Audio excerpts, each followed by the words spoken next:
How much have you seen Indians spend on a wedding? The range about 30-35 odd lakhs. It can range up to 20-35 CR also. I had a wedding where my one event cost was about 18 lakhs only for liquor. Today a hotel, maybe a 2-star, would probably range you about a few thousand a night, and something which is like a Taj or a Raffles would hurt you about a lakh and a half a night. Pratik Kedia is the co-founder of the Wedding Ties. He's a leader in the wedding industry with 15 plus years of experience and has been awarded Best Destination Wedding Planner. What's the maximum budget you've worked with? I think the largest costs are 3 centers. Number 1, number 2, number 3 is art. Typically a venue hits about 45% of the overall wedding cost. So your budgets are shifting from as low as 35 odd lakhs, you can go up to. What are the most common mistakes you see families make when allocating a budget for weddings? I think the very first one is to not.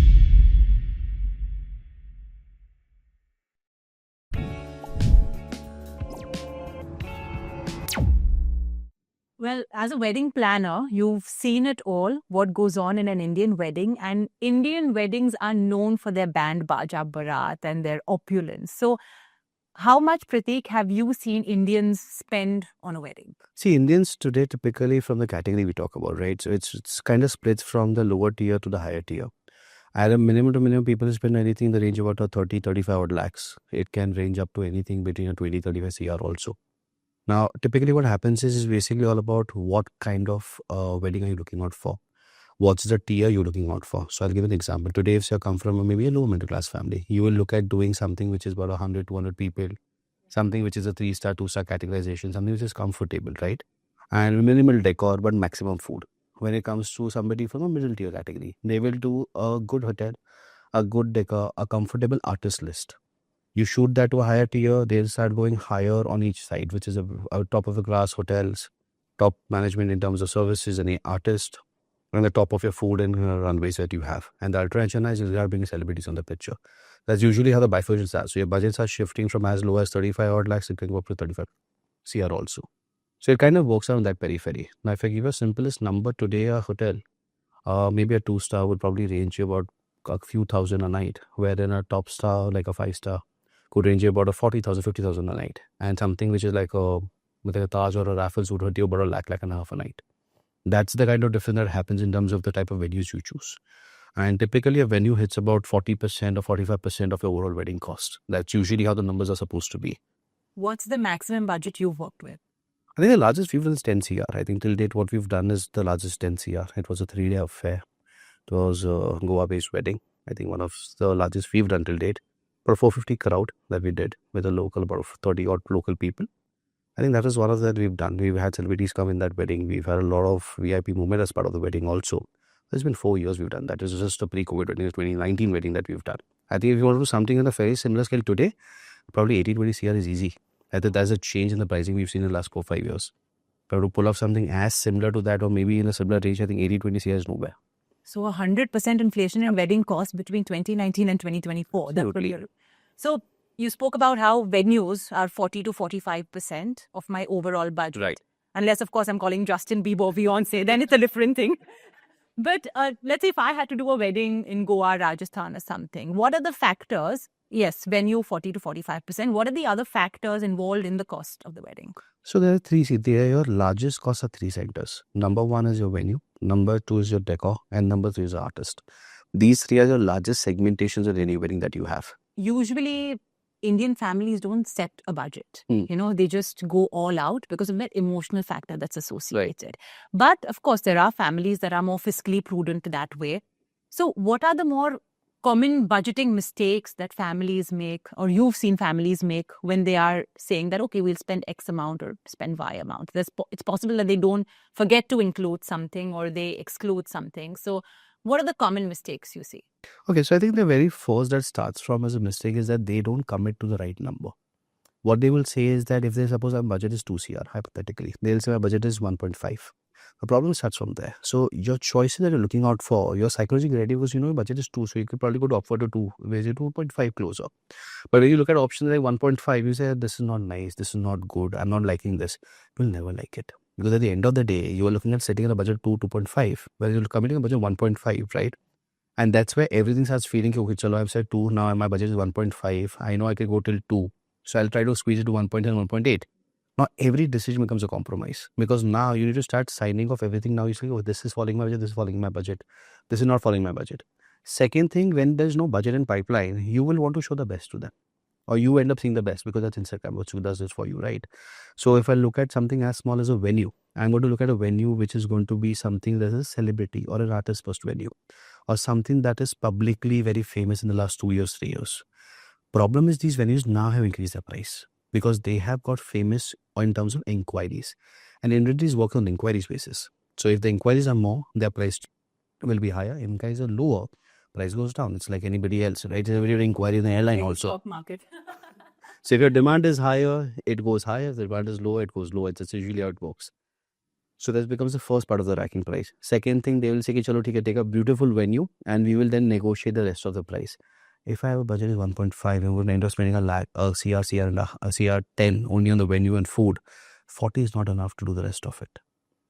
That's why knowing the percentage makes a lot of difference. That's why usually when you speak to guests, this is a basic bifurcation.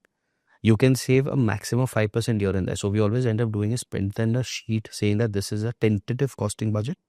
This is at the bare minimum what you can expect. Anything beyond this or under this is going to be a difference of not more than 5%. So when you are calculating a certain sign off, ensure that you are in this barrication. And second thing, when we do the first interview with the client, so we always do a bridegroom interview, right? So when we do a first level conversation, we meet the parents, we speak to them, and we do a bridegroom interview. We ask them very understandably that what are you looking out for? What is that is your mind? What is your vision for your fera? What's your vision for your mandap? How do you have you thought through it? Right? Because every bride has gone through it. Every bride has been visualizing the last couple of years. Okay, this is how my wedding is going to be. This is how I'm going to walk down the aisle. This is how my feras are going to look. Maybe a beach backdrop, maybe a mountain backdrop. It could be a valley backdrop, could be anything under the umbrella. But that's where the cost starts from. Because her first choice is going to choose the venue, is going to choose the type of decor, is going to choose the type of artist in the surroundings. And from that point forward, your pricing starts working on. So it's typically as simple as that. So unless and until you don't do that exercise and you go right through the wall every instant of the time, you are going to shoot at least 40% of your budget, if nothing lower. And we've seen guests do that. We've seen a lot of guests come down that road where they say, take up kar hum dekh lenge. And the parents will speak to you separately saying that, yaar, inko bolne to aap kar lo, we are there for you. You take 5 lakhs from me separately, you 10 lakhs from me. Your guests will come and tell us that. And the children will come and say, yeah, don't do that. Don't tell my father or my mother say this. We are there. Don't go overshoot the budget. I'll talk to them. Nothing happens. At the end of the day, parents will end up making you spend that direction. The bride will start pulling in that direction. And that's the way this thing starts going a little south from there. Because you don't say yes, you don't say no. And I'm forced to do something either side is not going to be comfortable with. So you kind of want to then balance both the bridges. I want to talk about wedding tax. A photographer who may ordinarily charge, say, 10 to 15,000 per day, the minute he hears that he's photographing your wedding, that cost will jump to 1 to 1.5 lakh per day. I mean, is this something that you as well witness? And what is the reason for this? So I think there's a slight myth also over here because what happens is when somebody's coming and doing a local shoot, right? He may charge 15, 20,000, but it's just a 2-hour affair. Wedding is like an 8-9 hour affair, right? He's doing a lot of data along with that. Plus, it's crew that's required. Now, if I'm coming over there, I need at least cinematographers, I need cinematographers, I need photographers, candid shot taker, I need your drones, and a lot of other stuff that goes behind the door. Your editing is very different over there. Your choice of sounds, your team that's required is very, very different, right? But leaving aside photography and videography, don't you think this is a trend with henna artists or with even for that matter bridal jewelry as a category, right? There's a separate department in jewelry stores that, oh, this is bridal jewelry. And of course, apart from semantics, like of course the gold is heavier, etc., there's a certain extra added onto the making cost, etc., that these jewelers also tend to impose on bridal jewelry. So don't you think that... I think correct. See, it's also about demand, right? At the end of the day, it's also about it's a sentiment of the game. Or it's about perceivement. When we say it's wedding, it's by default, you are prepared to splurge a slightly higher price, right? So it's about how you are conversationally saying that it's a wedding. It's for a wedding. This is the kind of output I'm doing. And you're kind of coming psychologically prepared to spend that time extra. So people do take leverage of that. I wouldn't say they don't take that leverage, but it's a seasonal game. It's for anything. If you go to a sweet market today, you go to something like a laddu, right? On a regular day, laddu is worth what? Maybe 25 bucks. On a wedding day, on a season time when the demand is high, maybe for Ganpati time, you'll probably have the same day 50 bucks. So, Pratik, let's say if I have to get married and I have a wedding date set for, say, 1 year from now. I have like around 500 people in my guest list. What would my wedding look like? And if you could tell me, where all will I be spending? So now take into accounting that you're looking at a wedding, now which location, whether it's a beach wedding or it's a palace wedding, which is in North India, right? Now that's the first level of choice that starts from there. So let's say, from the sake of our discussion, let's say you've chosen, I want to like do something like really something nicer by the beach. I like to do like a Goa as one of the options, right? So I look at that as a city. Now, three very important factors you need to consider first is that a property that can house that many people, which is about 220 to 250 rooms, because we're saying 500 people, you need at least 220 to 225 rooms as a bare minimum. And upside to 250 is good enough, right? Now, either that's an independent property or it's a combination of two, which is close to each other. That's the first part of decision making. Second thing you're going to be costing, which is going to be looking at maybe about a type of functions that you have. You will have 4 or 5 or 6 functions, and usually it's a 500 people wedding. You'll have one day prior also. So typically, if they say that I'm looking for a 2-day affair, so I have a wedding maybe an XYZ date on a season time, which is, let's say, assuming for the sake of discussion, let's say we do a 2nd, 3rd of November, a Goa wedding. You'll have day 1, which is the 1st of November. You'll have at least 100 people coming over there. Like your friends, close families will over there. You'll want to do like one party with them. So that's about 50 odd rooms on that day. Then you have about 220, 225 rooms on the 2nd day with the 3rd bed occupancy. You have 500 people coming in that side. Then you have the 3rd day with some guests only coming for 1 day. And that. So this itself is going to burn you about, I think, 2.5 CR for a 2-day span, plus the first night, right? That's just room, lodging, staying. And that's just food. Then you go to part number 2. Now comes your decor. Now these are 6 events we are talking about. And on average, each event is not even less than 5 to 7 lakhs. So you're looking at about a 45, 50 lakhs that's going under a decor over there. Then you have your artist. 6 events, 6 different artists. If I average about 3 to 4 lakhs per function also, about 25, 30 odd lakhs over there. Then you get into your planning. Then you get into your logistical cost. Then you get into your miscellaneous. Then you have your other like giveaways and thank you and everything else. You are going to be looking something at a 4.7 to a 5 CR for your wedding. At 500 people in a 5-star property in Goa, that's the number you're looking out for. So how many times do you have people coming and saying that XYZ's wedding was done by you and I want my wedding to be done that way? So to what extent do you feel comparing weddings to, comparing your own wedding to other people's sets the tone and the budget for the wedding? So it becomes a lot of trend structure, a trend following, but it's driven by 2 things. The younger generation, when I talk about the bride and groom and the siblings, they will talk Instagram first. When I talk about a parent, they will talk about the experience they come from the last decade. That wo shadi I had seen this wedding I have seen this, and every wedding these guys going to go and taste the food. Acha, this is something different. Did you try this? I had seen this. I'll get calls from guests who have attended a wedding also. I have seen this bit on this wedding. I really like this. What is this about? Get me details of this. Get me a price of this. Whether it's a menu, it's a dish, it's an artist.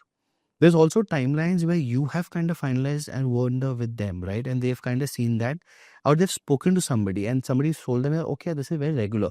Doesn't change this vendor. People are saying it's a very regular vendor. We've already done this. There's so many times we've seen it. Now we want somebody else. It also happens that way. So it's actually both sides. It's driven by Instagram. It's driven by the family. But a lot is also driven by friends and families around you, because they keep talking to you saying that it's your house ka wedding. What have you decided? Who's your vendor? Who's your artist? If they say it's a wow, then you get a thankful call. If they say, yeah, this is regular, get a stinker call. That you get me a new change. I'm not going ahead with this artist. You find a solution for me for this now. Because people are saying this is being done by everybody. So it's actually also about the genre you're conversational from. So if it's an NRI genre, they are a little lesser towards the flamboyancy of name. If it's a domestic, it's a little more flamboyant on the name side, but it does matter. Now, India is, of course, a potpourri of cultures, right? You have Tamilian weddings, you have North Indian weddings, so on and so forth. How does the budget differ based on the cultural perceptions and also certain rituals that are involved in the actual marriage ceremony or the wedding ceremony? I think if I talk about the extremes, the north and south, if you just take the 2 extremes for now, right? So the south is a little more functional, dependent in terms of having more religious aspects in every part of the wedding, right? The timings, the functions, they're more prone to come on time. In terms of aspects, like one of the very funny instances I'd like to share. So it was a South Indian wedding that we've done for one of our clients. The very first conversation that we had is that, Beta, this is the maximum I am spending in my entire community. And he comes from a very flamboyant family in the south. He's like, this is the maximum I am spending. I'm already getting a lot of conversation from my family saying that, why are you spending so much money for the wedding? What is the need to do so much? But he's like, I have to do this because I want to do this for my daughter. It was his wish to do, but he was already getting pushbacks from his own internal family saying, "Beta, why do you want to spend so much internally to your family?" So he's saying that I want you to ensure that traditional, religious, and everything is well taken care of. But budget-wise, how does it work? Do you think that South Indians being more, I would say, conservative, they perhaps have tighter budgets for you as opposed to North Indian, or overall also, let's talk pan-India, why just? So, all right. So, if I talk about the culture spends wise, so I think the South Indian culture is a little more modest in spendings. So, a certain percentage of them, they will go into slightly larger spend. So, they will have extravagant spend in terms of 1,000, 2,000, 5,000 people in the wedding, right? That's a different attitude, but that's more localized weddings. If it's a destination, the usual budget is about 200, 250 ka crowd and a range about 2, 3 CR. That's usually what a South Indian spend. Because for Northern Punjabi, their starting ticket price only 4, 5 CR. They are spending high. They're looking at the best of the properties. The crowd that comes in about 450 odd people. Even the smaller crowd, right? They will choose the best of the artists, the best of everything. When it comes to decor also, right? So they will want to go all out and they will like a more louder affair. Now, if you look at Agarwals, which is the Marwadi community or the Gujarati community, here the choices may not be as premium or as luxury oriented in terms of having the best of everything, but the crowd size usually is much higher, which also kind of pulls your cost in terms of your stays and everything, right? So Marwadis tend to spend, Gujaratis tend to spend that kind of money. Punjabis go loud on liquor. Now, liquor alone in a wedding, which is in a 5-star, would be about 20, 25 lakhs for 2 days. And that's like the minimum you're looking out for. Have you often seen families go beyond their means when it comes to spending on weddings? Quite frequently, to be honest. Typically in a wedding right now, if my affordability or my savings is, let's say, 1 CR or 1.5 CR I've done, I may easily end up spending 2.5 CR also. It's like so frequently today, if you see financially, people take loans for weddings. It's a very common trend in the India today, right? People who are going unaffordable value will always spend more than they can afford because it's like a belief that I am getting my child married for the first time and probably I'm not going to have my child get remarried ever again, right? India don't have a culture where do remarriages. So when you're getting married, you are looking at spending higher. Second is also trend, right?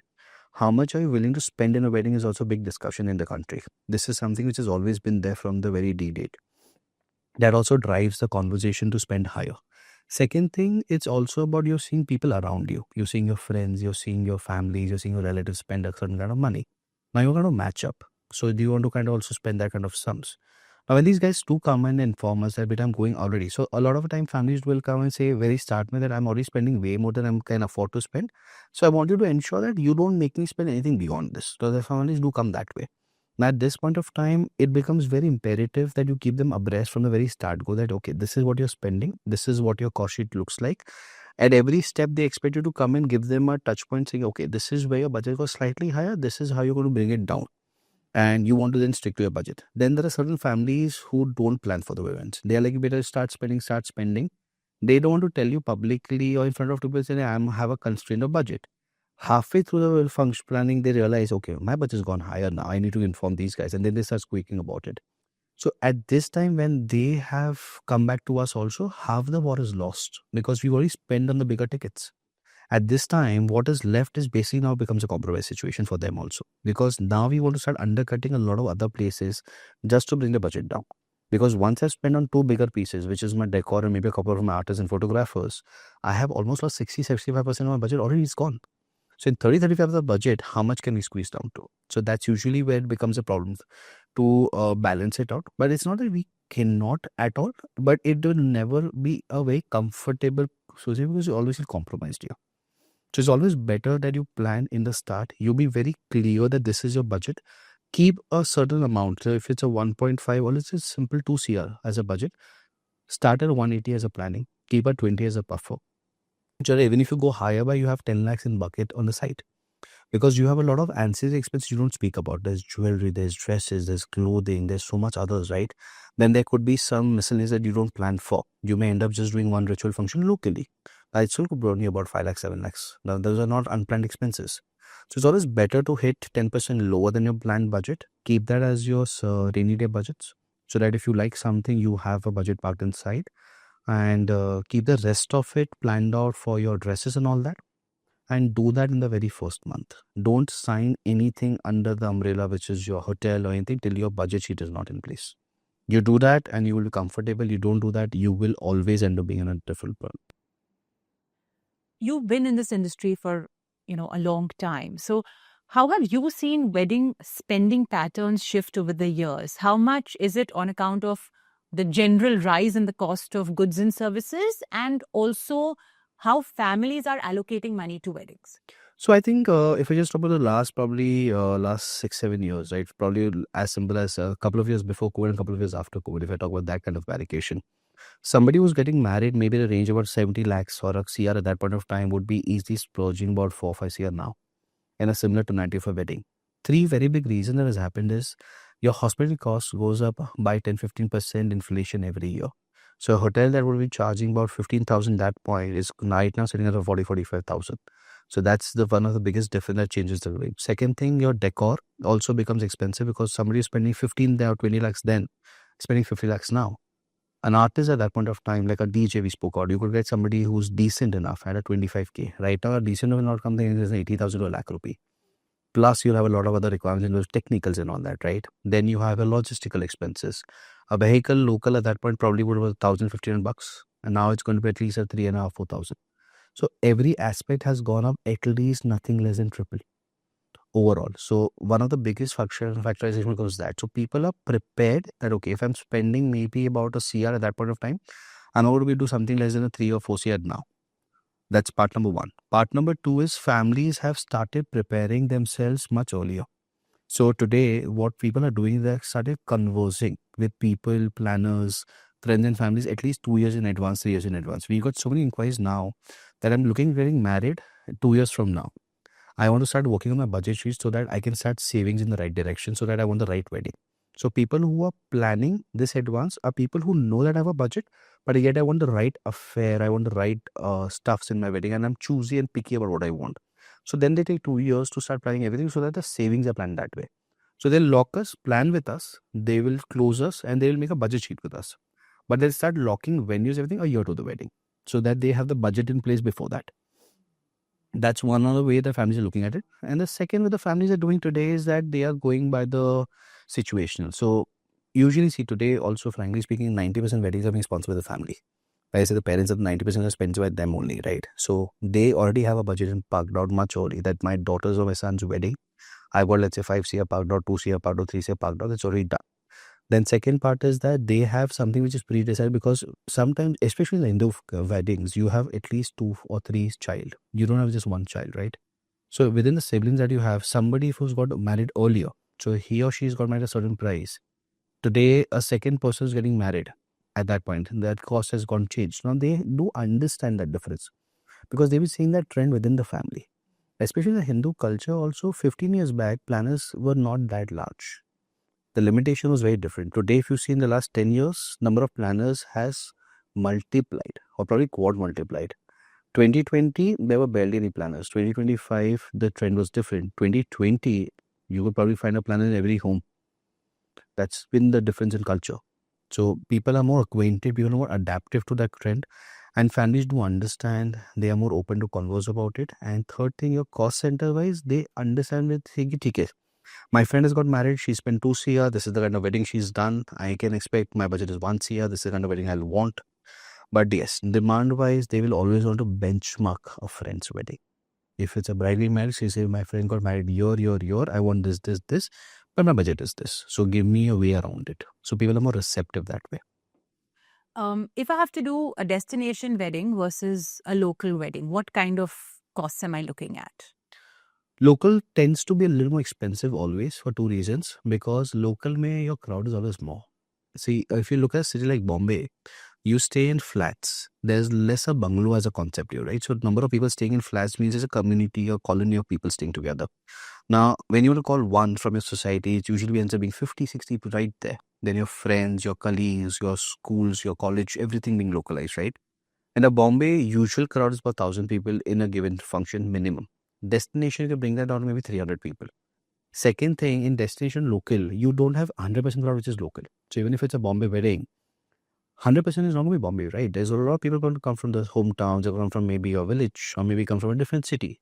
So you will still spend 30%, 40% on staying cost. Now this is becomes part number 2. So I'll give you a simple calculation. Now if I'm doing like a 1,000 people wedding in Bombay for a 2-day span, I'm doing, let's say, 30%, which is 300 people staying as a guest. So for 300 people staying, I will spend maybe only approximately about 30 odd lakhs, give and take. That's for a span. So if I'm looking at calculation basis, I'll spend about 30 for them, for 300 guests for a span of 2 days. Then my food for these 1,000 people for 2 functions, which is Sangeet and dinner, will be about 1 CR give and take, because our plates minimum is 4,000 today, the city of Bombay. Plus taxation that becomes separate. My decor is going to be about a range of about 40, 45 lakhs for these 2 functions. Then I'm going to spend on 2 more smaller functions.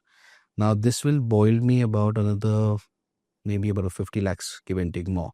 So I'm looking at about 3.5 lakh CR for a Bombay wedding for 1,000 people, right?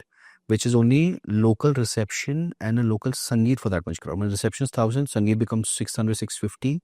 My morning functions become 250 or 300 approximately. My rest coming in will come about 250, 300 people.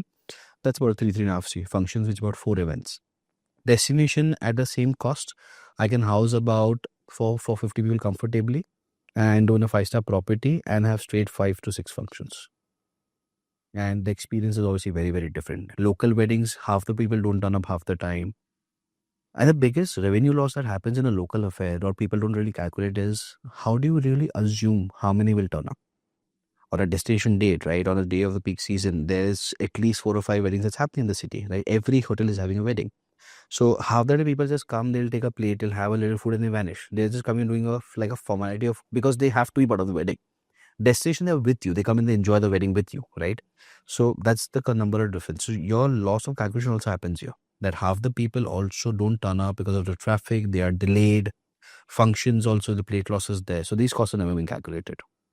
All right, Pratik, thanks so much for joining us today, especially at a time when we are at the thick of the wedding season and a lot of people are attending weddings. I'm sure they'll be thinking about this conversation while doing that. Thank you so much for having me. Well, key takeaways from this conversation for all you people planning a wedding. Well, firstly, start early. Helps you be in control of things. Secondly, decide on the number of invitees you want to have at your wedding, because that's where the costs for the remaining items of your wedding flow from. And finally, don't forget to consult a professional financial advisor to help you understand how much you should be allocating for your wedding, considering your income, and also a professional wedding planner. Thank you so much for watching. Share with us what your key takeaways are from this conversation, and don't forget to hit the subscribe button on Personal Finance TV.